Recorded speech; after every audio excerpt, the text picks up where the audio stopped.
I request everyone to kindly take your seats. Let us begin the formal proceedings of the convocation with our university anthem. I request the audience to kindly remain seated.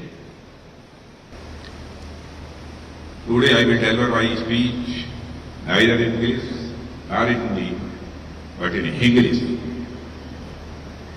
आज municipal Manipal group of educational institutions द्वारा आयोजित convocation में आप सभी teachers, institution के सभी staff और हमारे युवा मित्रों के बीच उपस्थित होकर मुझे बेहद प्रसन्नता हो रही है। सबसे पहले मैं अपने युवा साथियों को हृदय से बधाई देता हूं।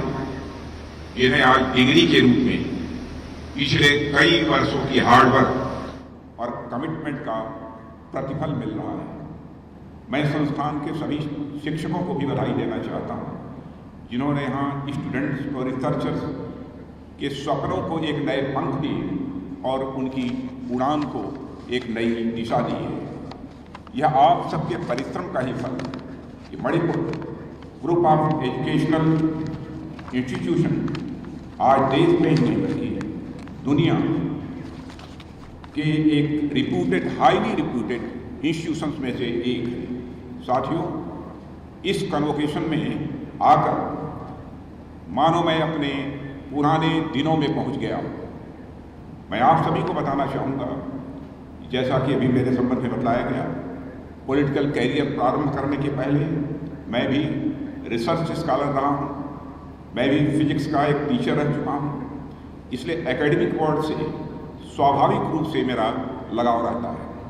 और ऐसे में जब कभी किसी एजुकेशनल अथवा ट्रेनिंग इंस्टीट्यूट्स में जाने, स्टूडेंट्स, ट्रेनिंग और रिसर्चर्स के साथ मिलने का अथवा इंटरेक्ट करने का अवसर प्राप्त होता है तो स्वाभाविक रूप से मुझे बेहद खुशी होती है।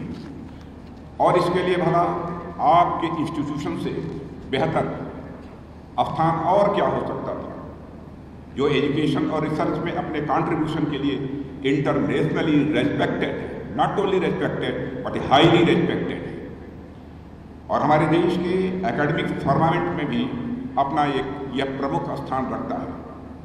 साथियों, आज भारत की युवा शक्ति का लोहा पूरी दुनिया मान रही है और इसमें मणिपाल ग्रुप जैसे इंस्टीट्यूशन का एक बहुत ही इम्पॉर्टेंट और मेजर कंट्रीब्यूशन है। और मुझे ये जानकर बेहद खुशी है कि मणिपाल यूनिवर्सिटी का एक्सपेंशन भारत के कई राज्यों के साथ साथ दुबई और मलेशिया तक भी हो चुका है।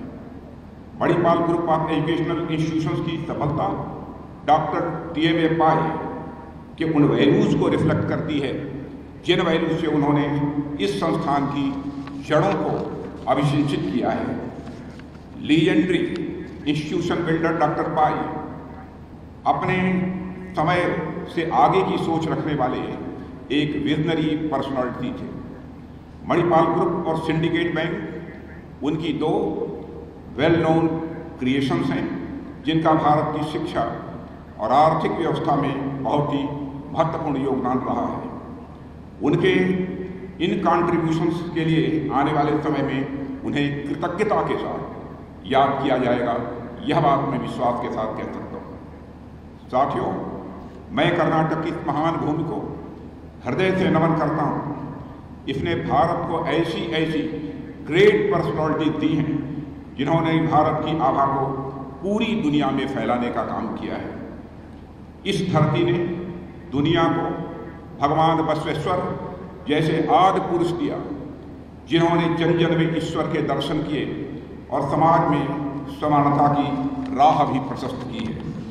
इस धरती ने अक्क महादेवी जैसी पोएटेस दी, जिन्होंने भक्ति आंदोलन को नया आधार प्रदान किया और वीमेन एम्पावरमेंट की एक मिसाल दी। इस धरती ने मध्वाचार्य और कनकदास जैसे भक्त दिए, जिन्होंने अपनी फिलॉसफी और रचनाओं के माध्यम से ईश्वर को आम जन के हृदय में पहुंचा दिया।